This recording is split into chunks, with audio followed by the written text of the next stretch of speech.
Just a few seconds. Welcome, everybody, to another episode of The Cody Miller Show, the ultimate swimming-related show here on the internet. I'm your host, Cody Miller. Thank you guys for joining me today as we talk about all things in the world of swimming.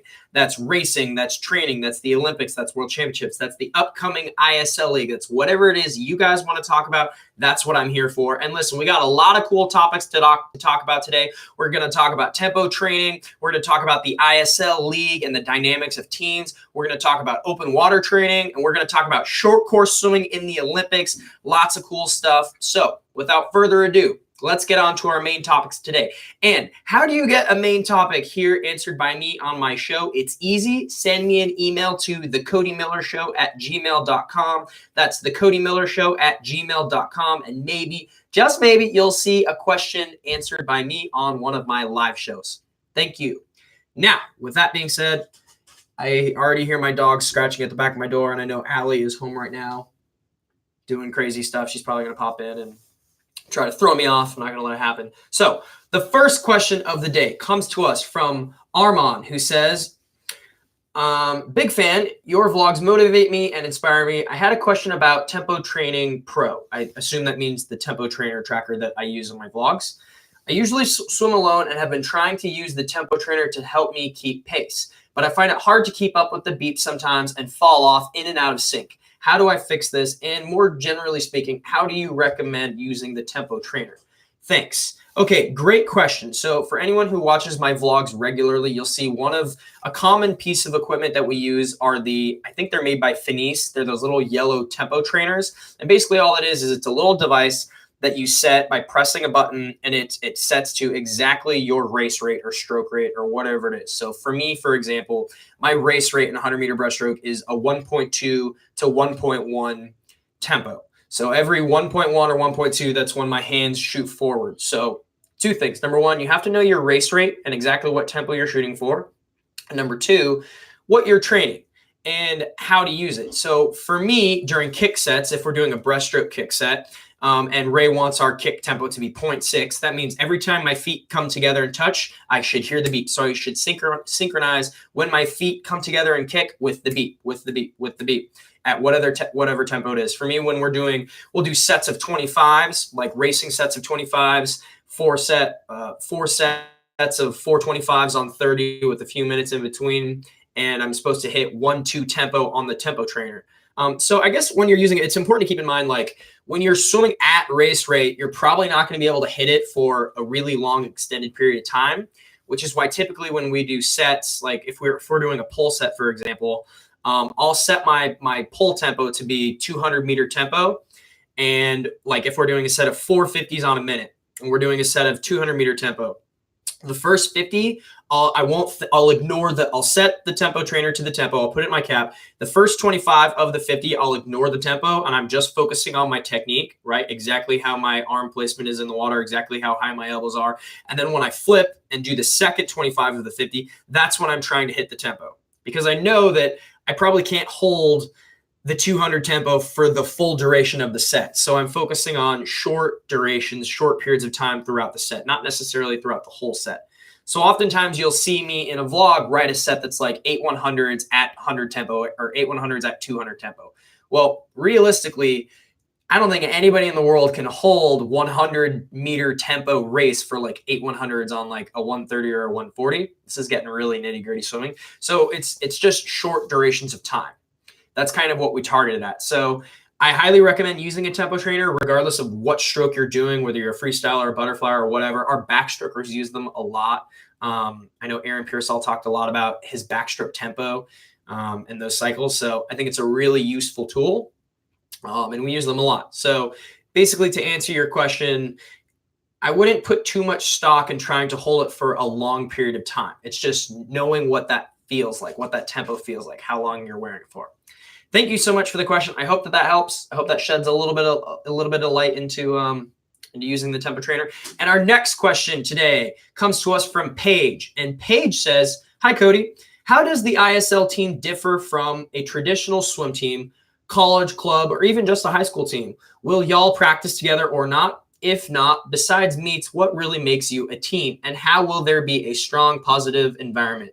Thank you so much for your vlog. Super cool. Well, great question. So to answer a question we've been getting a lot, with this new ISL, we're not going to be training together as a team. We're not going to have to move. So when I signed with the DC Trident team, people were like, are you going to move to Washington, DC? Are you leaving Indiana? No, that's not how it works. We're signed to a team to represent this team at meets within the ISL. That means basically we'll just travel to meets and compete together. So how does this differ from like a college team or even a club team or a high school team? Well, the difference is we're not training together regularly. Like the full team does not come together on any occasions except for the championship meets, except for the meets. So the dual meets and the championship. With that being said, there are people on my team, on my ISL team, who I do currently train with, which is cool. But it's no different than the US national team or the Canadian national team or the German national team coming together for a world championships, a world university games, and Olympic games. Most of those people who come together for those meets, they don't train together. Most of them, they just come together for the big meets. So in that sense, it's very different from a high school team because they're not training all together. But in terms of selecting members for the team, like the dynamics of the team, it's just like piecing together a good college team. So when a college team in the NCAA is recruiting swimmers, they're recruiting people primarily based off of what the team needs. So they're selecting breaststrokers because they need a new breaststroker. They're selecting a tuner freestyler because they need a tuner freestyle. So you're trying to fit together this puzzle with all these different pieces, hopefully creating the most well-rounded, diverse team, right? Like having the best NCAA college roster team. That's kind of what the ISL teams are trying to do. Some teams are really balanced. Some teams are off scale. Some teams are, just like any other thing. Some high school teams in a high school season have really, really good freestylers and butterflyers, but they don't necessarily have backstrokers and breaststrokers. It's the same kind of dynamic. So I hope that answers your question. I hope I shed a little bit of light into that. I know we'll be talking a whole lot about the ISL in the future. I'm actually going to do a podcast with Blake this afternoon all about the ISL. We're going to do that. So we're going to get really into it, and I'm excited for that. So yeah. All right. Thank you for the question. And our next question of the day, main topic, comes to us from Garrett Hopkins, who says, hey, Cody, I would like to say, first of all, that I really enjoy your videos and you have really helped me with my swimming career. Thank you very much. I appreciate that. I love hearing that stuff. Now on to the question. I'm wondering if you would ever be interested in an open water swim. Oh, I just did one a few weeks ago in Virginia Beach. It was a mile and it was really fun. And I would recommend it to any swimmer just to get the experience, even if they only do it once. It was an awesome experience. And for me, I will continue to swim them. Thanks. Appreciate it. Okay. So on the topic of open water swimming, I agree with what Garrett just said. I do think that all swimmers should do one just simply for the experience. Because it is quite an experience. I myself have done an open water swim. I've actually done a couple. The one that sticks out to me the most was, I want to say I was a sophomore in high school, roughly. And my club team was actually in Colorado. Oop, I just got a text from my buddy, Rob. Okay. My agent, Rob's texting me. Rob, please don't text me right now. I'm doing a live show. Okay. So I was in Colorado, and my club team was training at the Olympic Training Center, which is in Colorado Springs, which has really high elevation. The altitude there is intense, which is why a lot of swimmers go and train there. A lot of athletes of all sports go and train there. And we were there for a few weeks that summer. And it just so happens that we were there during the Colorado State Open Water Championship or something along those lines. It was an event like that. Like, I don't know if it was the state meet, but it was an open water meet. And my coach, Ron, was like, we're just going to enter the whole group and do it. It'll be fun. It was at this lake. I don't remember the name of the lake. It's around the corner from the OTC in Colorado Springs. And I'll never forget this because it was a 9K open water swim, my first one ever. There was a 5K option, but we weren't allowed to do that. Ron was like, no, you're all doing the 9K. So I did the 9K open water swim. And I'll never forget, as I'm finishing this open water swim, as I was finishing this open water swim, I get out of the pool and we're drying off and all my buddies are there. And I'm getting really itchy, and I don't know why everyone was super itchy. And then all of a sudden our skin was really red, and there was definitely something wrong. Like, we all had this really bad itch. Something was wrong. We later found out that there was some kind of sewage leak in the lake that caused the majority of people who swam that race to get some type of bacterial infection, kind of like nematodes. It was disgusting. So I had like basically like these red hives all over my body. So not only had I just done a 9K open water swim that I didn't want to do, that was horrible. I got close to last. I did not do well in it. I'm not a great open water swimmer. And then I get an infection because the water was just tainted and gross. It was one of the, and then the next like 3 days, we weren't allowed to swim in the main pool at the OTC because we had this bacterial infection, and we had to get, we had to make sure it was like cleared out of our systems. They had to give us, it was nuts. It was nuts. So that was one of the more insane experiences of my life. However, I think I will do more open water swims when I'm done competitively swimming, just for the fun of it, because I do think it's fun.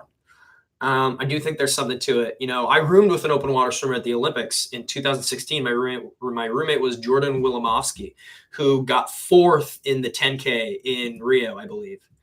And he's been killing it ever since. Been doing really well. He was 4th or 5th in the mile too. He did the pool, he did the mile, the 1650, the 1500, and the 10K open water in the Olympics, which is pretty cool. So yeah, I will do more open water. Thank you so much for the question. I do think all swimmers should do it just for the experience. Just for the experience. It's fun to do it once. All right. And now on to our next main topic of the day. And our next main topic comes to us from Oscar. And Oscar says, do you think that short course will be at the Olympics one day? I don't know about 50s or 100. Okay, it says, I don't know about 50 or 100 years from now, and why? Does it deserve it? Or is all right just long course? So thank you so much for the question. This is quite the discussion that I've had with a lot of people, that a lot of swimmers have. The debate between long course meters and short course swimming in the Olympics, because the Olympic format is long course meters. It's always been that way. It's a tradition. And I will give you my thoughts and opinions and reasons why I think maybe it should be, reasons why maybe it shouldn't be. So the Olympics has always been long course. And I don't know how long we've been swimming short course yards in America and short course meters, but I would say, and this is just my perspective and my guess, I don't know this definitively, but I would say that there are probably more swimmers in the world of swimming who are better at short course swimming than long course swimming. That's just my guess. That's just my gut feeling, but I feel like there are more people who are better at short course swimming than long course swimming, because it's very, very, very different. They're completely different components, right? In short course, the pool it's half as short. First of all, there's more emphasis on underwater kicks. There's more emphasis on turns. There's more emphasis on breakouts, and there's less emphasis on the actual swimming. So there's less emphasis in short course swimming on your stroke technique, your mechanics, your race rate, all of those things. There's less emphasis in short course because you're spending less time swimming through your cycle. So with that being said, I think that most people will agree that short course swimming is more fun and interesting to watch because there's more dynamics at play. It's faster pace. There's a lot of variety in short course swimming. You've got people who are really good at underwater pullouts, people who are really good at kickouts. Some people don't, they just pop right up. It's very, very interesting. Whereas long course tends to weed out the swimmers who are better at the short course mechanics, right? People who have a really, really high turnover rate, people who tend to only be able to hold water for a short period of time can kind of get away with it. So like I said, I think that there's more people who are better at yards. Now, do I think that there will ever be short course swimming in the Olympics someday? To answer that question, someday, yes. But I think that is very, very far away. And I think that there's reasons to believe that there will be short course swimming in the Olympics, and there's also reasons to doubt it. So why would there be short course swimming in the Olympics? Well, as I said earlier, I think it's in the swimming world, it's more interesting. It's more exciting to watch short course swimming. I think we've all agreed on that. There are more people who are into it, more people like it, and that's just my perspective. Okay. And to go along with that, why would short course swimming take place in the Olympics? Well, we're on this trend right now where we're trying to add things to the current Olympic slate of swimming. So Olympic swimming is the most watched sport in the Olympics. That and I think track and field, and primarily just like the 100 meter dash and running. And what they've just recently done is they've added mixed medley relays to the Olympics because it's exciting, it's engaging, people want to see it, and people want more swimming events. So they added those events. They also added the men's 800 freestyle, and they added the women's 1500 freestyle because that's something that people wanted. Now, going along with that trend of continuing to add events, I think more likely, and this is a whole other topic, but more likely in the not so distant future, I believe that 50s of stroke will eventually become Olympic events. But then where do we go from there? I think that has to happen first, but say that happens, say the 50s of stroke become an Olympic event, right? Or they all become Olympic events. So 50 butterfly, 50 backstroke, 50 breaststroke, those become Olympic events. Okay. Where do we go from there? Well, now there's discussion of, should we add different formats? Should there be a different format? Because right now the Olympic format is only long course. But what about a short course? Could we do both? Could we have a meet where we do events in short course meters and events in long course meters? I don't know. That would be a lot of events. So what's working against it is the fact that people outside of the world of swimming and people who are not pro adding more events in swimming, because one of the common criticisms by other federations and other sports amongst the swimming community is that swimming already has so many Olympic medals. We have so many medals because we have so many different events. And by adding another format, by adding short course swimming to that mix, it would essentially double the amount of, losing it. It would essentially double the amount of medals that we have. So I think that's almost a little bit unrealistic. It's almost a little bit unrealistic. I will say never say never. I don't think that there will ever be a switch. I don't think that they 1 year will just be like, hey, we're going to do the Olympics in short course instead of long course. I don't think that will ever happen because I think that there's a purity to the fact that it's always been long course. And also going off of the points that I made just a few minutes ago, I think that long course swimming focuses more on the actual swimming aspects of the sport and less so the other mechanics of starts, turns, underwater, some things that make it really exciting to watch. I'm not knocking on those things. I love those things. But I think that it's just kind of the way that it's always been. And that's not a valid argument for that's why it always should be. But I think that there's some purity to it just remaining long course. So will it ever happen? I don't know. It would be very, very exciting. It would double the medals if they did it. I don't think that they would ever split it. So who knows? But I think what's more likely is that they're going to make 50s of stroke Olympic events first. So anyway, that's my little rant on that. I'm sure we'll talk more about that in the future. Thank you so much for the question, Oscar. I appreciate it.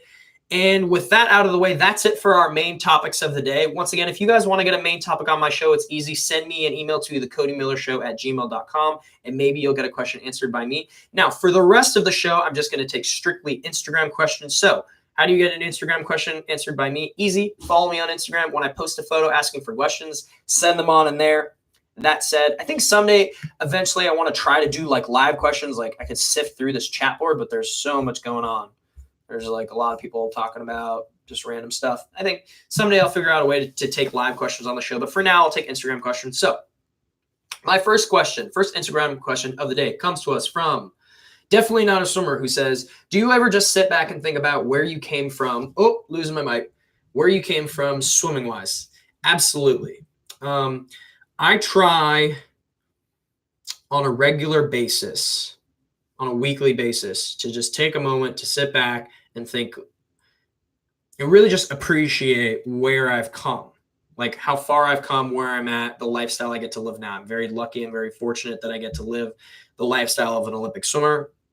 I'm very proud of that. I'm very lucky that I have an awesome wife who supports that and lets me keep doing that. You know, I try to take moments to appreciate the things that I'm doing because I do feel very lucky that I get to do this. So yes, absolutely. I've come a long way and I'm very, very thankful and gracious of that. Next question comes to us from Seb_Michaelides. Butchered that. At what age did you know you would make a career out of swimming? Well, great question. At what age did I know I would be able to? Not until I was like 22 or 23. Not until after I graduated college. Because basically I graduated college and I was a year out from the Olympics and I wanted to shoot for the Olympics. I wanted to keep going, but I didn't know if I was going to be good enough, in a sense. Like, I didn't know if I could make a living doing it. I didn't know if I could find a way to support myself.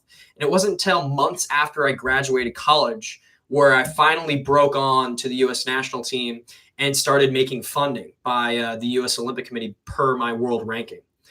So as a little kid, I wanted to be like a professional swimmer. That's like what I wanted to do. But it wasn't until I was into my 20s where I realized, okay, this could actually happen. There was a big gamble there. I didn't know. Great question. Thank you so much. And our next question comes to us from swim.veta.36, who says, how has growing up in Nevada affected your pro career? Ooh, well, affected my pro career. It's not just affected growing up in Nevada and swimming for the Sandpipers of Nevada didn't just affect my pro career. It affected my entire career. Without the background that I gained by swimming with Sandpipers growing up with Chris Barber and Ron Aiken, I would not have a pro career. I wouldn't have the opportunity to be swimming as a pro now. So it set me up for everything. It like built the foundation for which everything else I've ever accomplished was built, which is awesome. And I'm eternally grateful for. Thank you for the question. Next question comes to us from JR Boshears _1936, who says, are you planning to ever have kids? Oh, yeah. Yeah, Alan and I are going to have kids probably in the next year. Around, yeah, within the next year. We're not trying yet. It's a little early for that, but within the next year, we're gonna start trying to have some kids. Allie, literally before I started the show, I was out in the living room and Allie was wrapping her legs and arms around me like a squid. She was on the ground. She was trying to keep me from walking into here. And I was like, Allie, you're acting like a child. Let me go. Joking around, like trying to kick her, get her off of me. And she was like, can't you just wait till we have 5 of, oh, she said exactly. You can't just wait until you have 5 of me, like 5 little mini Allies. And I was like laughing. So yeah, that's going to happen. We're going to have kids someday. It's not too far away. Thanks for the question. Our next question comes to us from Olash Swims, who says, have you ever gotten into a heated argument with someone during practice? Oh, yes. Yes. I have gotten into several very heated arguments at practice. I have gotten into verbal arguments with Ray where we were screaming at each other. Allie witnessed a couple of those when she was working at Indiana. I've gotten into altercations with pretty much all of our coaches. Teammates, yes. The one that sticks out to me the most was one of my best friends and a really, really good swimmer by the name of Eric Ress. He was a backstroker at Indiana. He was a French national champion. Yeah, great swimmer. One day we were doing an IM set with pulleys. And I remember I intentionally was going kind of easy on the pulleys to prepare for the 50s and 100s of pace. And then eventually the set ended with a 200 IM to prepare myself for the 200 IM because there was a specific time that I wanted to hit. And there were some words that were exchanged about not trying and saving up and this and that. And I screamed at him. And I remember screaming at him, telling him, because the way we were swimming the set was it was like 100 fast and then 100 fast and then a couple of 50s fast. And it was IM. So it was like 50 fly, 50 back, 100 rest, and then 50 breast, 50 free, 100 rest, and then some 50s. And then at the end we would do a 200 IM. And I don't remember how it started, but essentially I was yelling at him because the way Eric swam the 200 IM, he needed to be way ahead of me going into the breaststroke because he was not a good breaststroker. And I'm a great breaststroker. And he was a really good backstroker. Like backstroke's his best stroke. So on the backstroke leg of the 200 IM, he should be pulling away from me and going out fast. And I remember he wasn't doing that. And I remember screaming at him. I'm like, it's your fault. You're letting me get ahead of you. Like, if I'm ahead of you going into, or if I'm even with you going into the breaststroke, like I'm going to beat you. And we were screaming at each other. And I remember Eric got so upset, and part of it was my fault. Like I take full responsibility for this. I said some stuff I probably shouldn't have said, but part of it was my fault. And I remember he grabbed his deck bag, stuffed it in, and left. Like he left the pool, and he was yelling as he was leaving the pool, and it wasn't good. It wasn't good. That's like the one that sticks out to me the most. By the way, Eric and I are totally cool now. We settled our differences shortly after that, and so yeah, lots of times I've gotten into arguments with a lot of people. That's just natural. But I think the important thing is like being able to after the heat of the moment has worn off, after tensions are lowered, like you have to just move on. Like that's the one thing I'll say about my coach Ray is that he runs hot, he gets heated and irritated and all the above very quickly, but he has a short-term memory for most of that stuff. Like he can just brush it off his shoulder. Like, okay, that argument, he doesn't hold a grudge. He just lets it go. Like we might yell at each other and disagree, but we'll just let it go and then move on. And I think that that's like probably the most important thing. Okay, that I could go on forever about that kind of stuff. Thank you for the question. And our next question comes to us from Little Rams 3, who says, do you listen to music when you swim? If so, does it improve the mood of training? Well, if you've watched some of my vlogs, you'll see sometimes we have those big speakers. We play music during most of our practices, and it 100% helps the mood at the pool. Sometimes if we're doing like aerobic morning swims and it's kind of somber and ominous on deck, like I'll go get the speaker, connect my phone and play music, and like I'll DJ the workout if needed. So absolutely, it helps. It's important. Thank you for the question. Next question comes to us from Brand.Battle, who says, opinion on Avengers Endgame re-release. I'm not going to go see it. I've seen it multiple times in theaters. I loved it, but the movie itself is the same. They just added like a post-credit scene at the end of the movie, which will probably be available in like a few weeks on home release anyway, and I'll probably buy it like on my Apple TV when it comes out. So I won't be going and seeing it, but I think it's cool. They're trying to break the all-time record. That's cool. Thanks for the question. Chantel2287 says, what is your favorite Toy Story movie? Ooh, I don't know. I love Toy Story 4.